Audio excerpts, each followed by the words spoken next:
We have been talking on this channel a number of things heading into May 9th, the 80th celebration of the victory in World War II by the Allies over Nazi Germany. And especially in Moscow, there's going to be a huge parade. It's been building up for a long time. They've been having lots of events inside Moscow that are pointing to this. We've been showing you there's been lots of statements by Lavrov, by Putin himself in the last few days heading into this. It's obviously a really big deal inside of Moscow. Now, the question comes, okay, but this is during war, and you're talking about a huge parade inside Moscow, which has been hit a few times during this war, several times actually, by drones from the Ukraine side. So it would seem, isn't that kind of risky? Well, of course, it is on just casual, just ordinarily thinking, because it's going to be always a risk that your opponent could attack you. But in this particular case, we have some very specific threats, some directly implied, some not so much. Something happened today, though. Someone was commenting on this, a retired U.S. general, Ben Hodges, that I found so egregious that we came back on. We didn't even plan on having this show out today, but this is so egregious and must be addressed right now that I felt the need to come on with an impromptu show right here as a sort of lead into this to where we're going. I want to remind you something that happened, I think, toward the end of May, or the end of April, rather, when Volodymyr Zelensky was given a comment talking about how some of the things he wanted for a ceasefire, he didn't want to, wait for a full end of negotiation settlement, but he was trying to demand that of the Russians. Well, at the end of that, he adds one important thing about May 9th. Робити чіткі кроки до завершення війни. І ми наполягаємо, що безумовне і повне припинення вогню має стати першим кроком. Росія повинна це зробити. Зараз вони переживають, що у них парад під питанням. І правильно переживають. So he said, yeah, they probably should be worried about that. In the days since that, he has even more emphatically said, yeah, there's a real risk that something may happen on that day. Well, listen, it's one thing for Zelensky, because we've already talked about it. He has absolutely gone overboard. He has detached himself from reality. Nothing is beyond the pale. So he may say that. But my thought up to this point had been, but he does know, even for somebody who's lost connection with reality, there is a self-preservation factor at play that would keep him from doing that, because obviously there could be some consequences to that that would be out of any bounds that even he would like to have. Or so I thought. Now, we'll see how it works out, because it's still, 4 days from now. But there was an encouragement from General Ben Hodges today to where he's actually encouraging Zelensky to do it. And he was asked ludicrous as somebody would.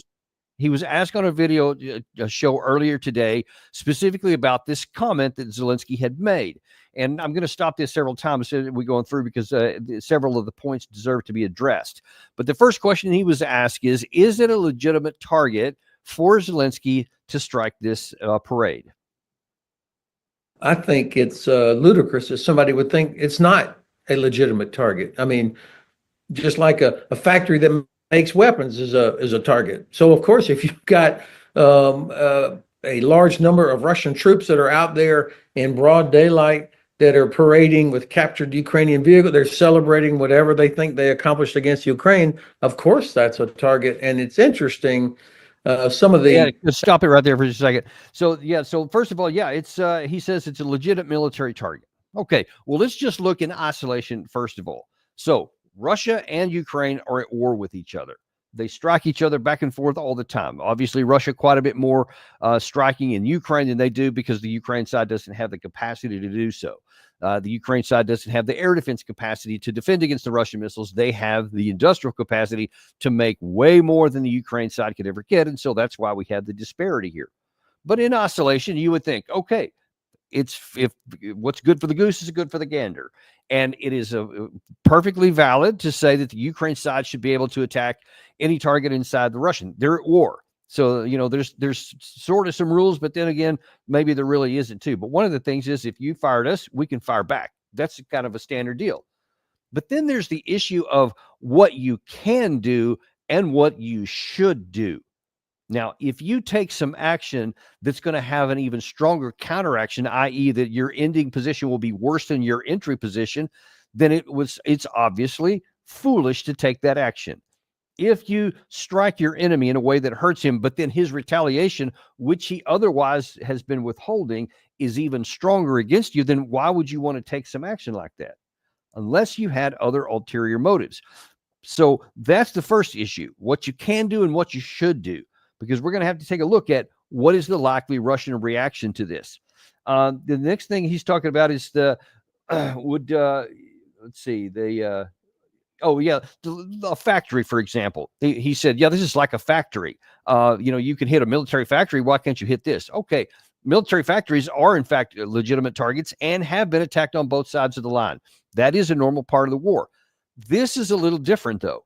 So the target itself is an issue that has additional factors that don't exist when you're talking about a factory, and that is the civilian aspect of it. He continues on. Course that's a target, and it's interesting. Some of the comments I just read this morning where Medvedev said that, we can't guarantee the safety of Kyiv if the Ukrainians attack our parade. I mean, that's almost comical, as if they could or even would try to guarantee the safety of Kyiv. And then President Putin, I think, said, I hope we don't have to use a nuclear weapon. I mean, this is classic Russian, putting those ideas out there to okay, try. You go stop there. Okay, so he's referring to what Medvedev said, where when Zelensky, again, I think a couple of days ago, reiterated his threat to May 9th, then because he said, hey, I can't guarantee anybody's protection. That's what Zelensky said about all the dignitaries that are going to be showing up for this. And he said, I can't guarantee their success or their safety if they go. And so Medvedev fired back in his normally boisterous way and said, well, if you do that, then we can't guarantee the survival of Kiev the next day, implying, well, maybe it's a nuclear weapon, or maybe it's a conventional strike. Maybe it's General Oreshnik who's knows. I mean, he wants to create that ambiguity in there. But listen, what Hodges did here is one of the things I've got as a big, big, big problem I've had throughout this, with all of these cheerleaders encouraging Ukraine to go on. Yeah, you should go ahead and do that. Who cares if it's comical to suggest that they would withhold firing back at Ukraine, because in Kiev specifically, because listen, if you think that Russia has had this unmitigated or what's the word I'm looking for? If they have had this no holds barred situation from the beginning, then there's nowhere else to go. But if you think that, then you haven't been paying attention, because Russia has expressly not had a no holds barred attack on Ukraine. The attacks, even in recent days, where they have fired into Kiev itself, which had been off limits completely for a long time. You didn't hear any for many, many months of this war onto Kiev until recently. On those strikes, they were military targets. They were the warehouses, they were storage facilities, etc. There's a lot of issues with apparently, and we showed you on this channel how one of the anti-aircraft missiles that the Ukraine side fired either misfired or just simply missed, and then ended up hitting another building inside of Kiev. That appears to be what caused the civilian casualties. But some of Russian strikes have also caused civilian casualties. But the target was a military one. What hasn't been a target of the Russian side, you haven't seen their parliament building, the Rada. That has not come under attack. You have not seen their power ministries come under attack. I think once or twice a year or so ago in a relatively limited way. But then that's it. You haven't seen the presidential palace, for example, to my knowledge, has never come under attack. None of those things have been hit at any point. No one has attempted to assassinate Zelensky. They have kept themselves off of that. You go in and you strike something like this, and you could completely change the dynamic. And now then all of a sudden, they may take those holds and take them off. And I assure you, Russia has the capacity to do much, much more on this war inside of Kiev. He continues on. And, putting those ideas out there to try and intimidate, I think this is where a real war leader would be doing things focused on winning the war, not holding a big, stupid parade like this. Obviously, I guess President Putin feels this is a way to keep the spirits of his own population built up. But if I was advising President Zelensky, I would launch hundreds of drones of all types, and some of them will get through. Yeah. Yeah. If it was me, I would be saying just do whatever you want. Fire up into this crowd. Let's take a look at the targets in here. Like I said, Russians have fired into military targets even in Kiev in recent days. What is the target here? Now, he at one point said, that you have all of these military guys floating around in there. They're in a tight circle, a high value target by any definition. But if you fire into that, what else is there? There's also a large civilian population. There will be thousands of people in the audience that are going to be watching this thing. It's going to have a global television audience. It's going to have people sitting in the dais right near the front there where Vladimir Putin is, of Xi Jinping, of China, of Lula, of Brazil, of Robert Fico from Slovakia, a Western European country, and quite a few others. I don't remember how many leaders are going to be there. But these are people who will be there. Can you imagine the image if all of a sudden Ukraine fires a missile or a drone or something like that gets in there and it blows up in there and you have it all over the international arena? Everybody sees it. Carnage of, because this will be broad daylight, carnage of civilian bodies everywhere, horrific scenes, scream from the crowd. I mean, that would be as bad as you can possibly imagine. You're not going to hit a clean military target. You're going to have civilians in collateral damage. Now, you can make the argument that that's what war is, and you shouldn't be doing that. Okay, let's say that you're 100% on the Ukraine side and you hate Russia with all of your heart and soul. And then you're saying, yeah, well, they haven't cared about our civilians, so we're going to take care of them.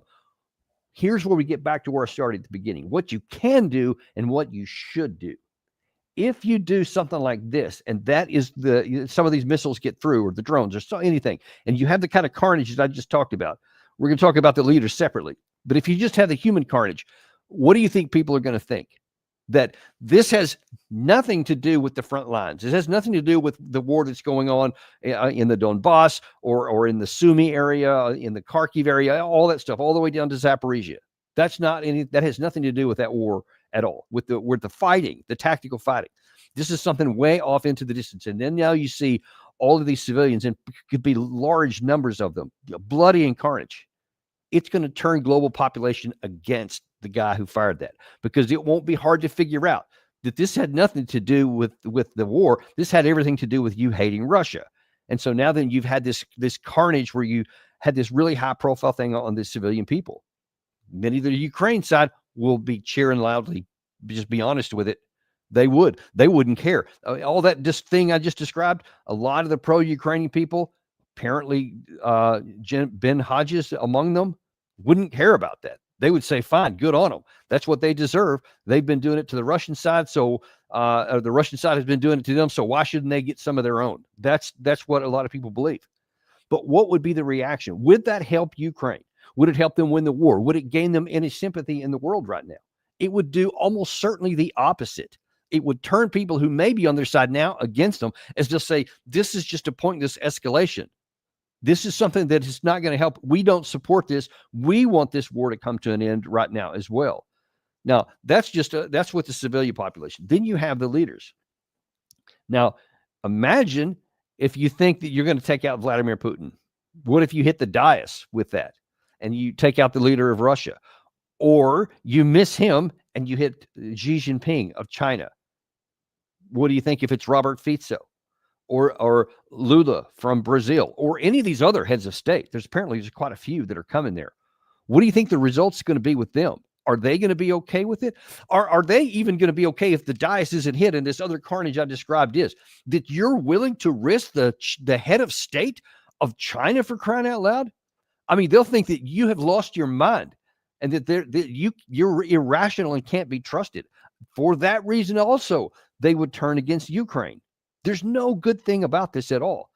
And to have Ben Hodges, who was a former 3-star general, and is still, as you see, he's put on TV all the time. People keep listening to him. And I'm thinking he actually bragged about it. If I was advising Zelensky, I'd tell him to do hundreds of them, which means that your strategic advice is as flawed and deeply bad as it can be imagined. You would literally be risking the expansion of the war and to help people turn against the side that you claim to be for. Listen to me, listen carefully here. There is no upside for the Ukraine side to do this. It's not going to gain them any more support. It's not going to make anybody think, oh, the Russians will lose. It's not going to make the Russians quake with fear. What it will do, the most likely course of action, is it will make Russians rage with anger.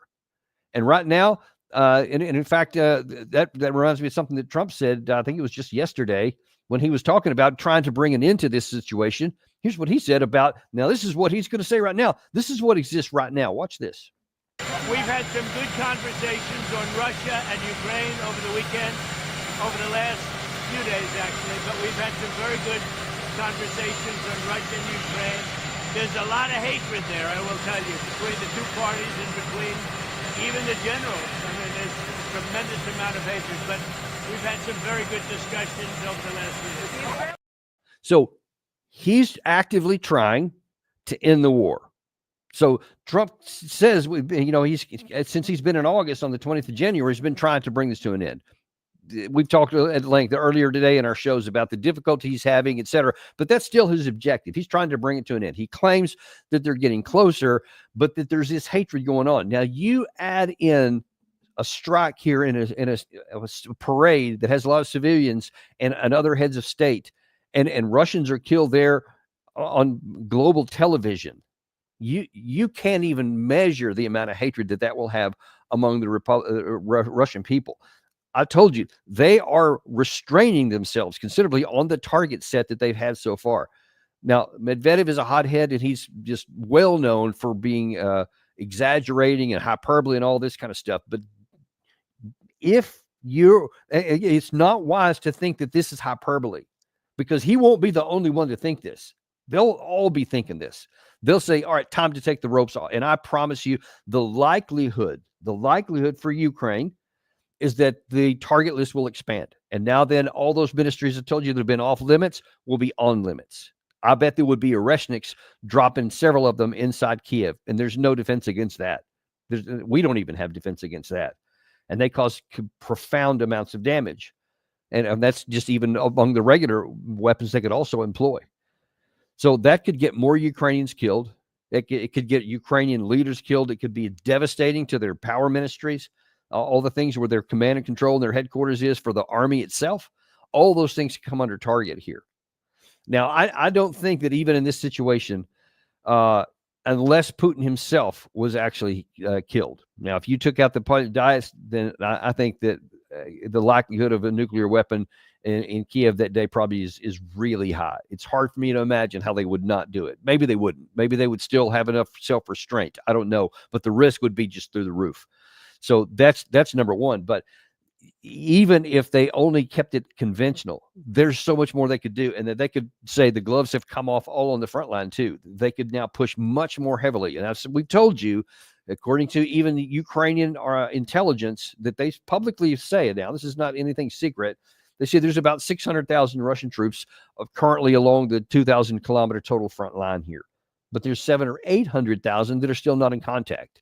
Now, just imagine if they said, all right, we're going to add another 300,000 or 400,000, which would be like triple the number that attacked on the opening sequence of the war in February 2022, on top of what's already there. The chances that the Ukraine army would be able to hold that back is just almost non-existent.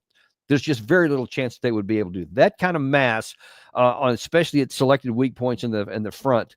I mean, you could see the whole thing collapse. And I promise you, as the Germans found out in 1945, 80 years ago, if you get a bunch of mad Russians who then are just hell-bent on driving to your capital, nothing is going to stop them. There's no reason to try to find that's going to happen now. The only thing that makes any sense at all and makes tremendous sense for the Ukrainian people is to recognize these incredible dangers. Let all this stuff Zelensky's been saying be hyperbole. Let it just be threats and whatever else. Maybe they'll fire somewhere else. Maybe they'll fire into Sevastopol. Sevastopol has already canceled their May 9th parade. They had one that they had planned on there, and they said, yeah, we're not going to do that. The risk is too great. There's lots of attacks have gone in, even the last few days, into the Crimea. And so wouldn't be a surprise. And the Ukraine side does have the capacity with some of their drones to get through there. So they're not going to have a parade there. But So whatever, if you have to fire somewhere, just fire it somewhere else. And if you just need to do that, don't fire into Moscow on this day, because the cost could be so grave for the Ukraine side. What they should do is say, all right, it's time for reality to come seeping into this, even if it is past the 11th hour. It's time to go ahead and do it, because it can get so much worse. And if Zelensky has any kind of intelligence and wisdom left, the last thing he should do is to listen to any word the General Ben Hodges say. He should reject that advice categorically as nearly suicidal for himself or his people, because I think it's very unlikely that Russia would be in much of a forgiving mood. If they're already having the hatred that Trump described there yesterday, imagine what it would be on the other side of carnage on a global television in Moscow. Let's don't find out.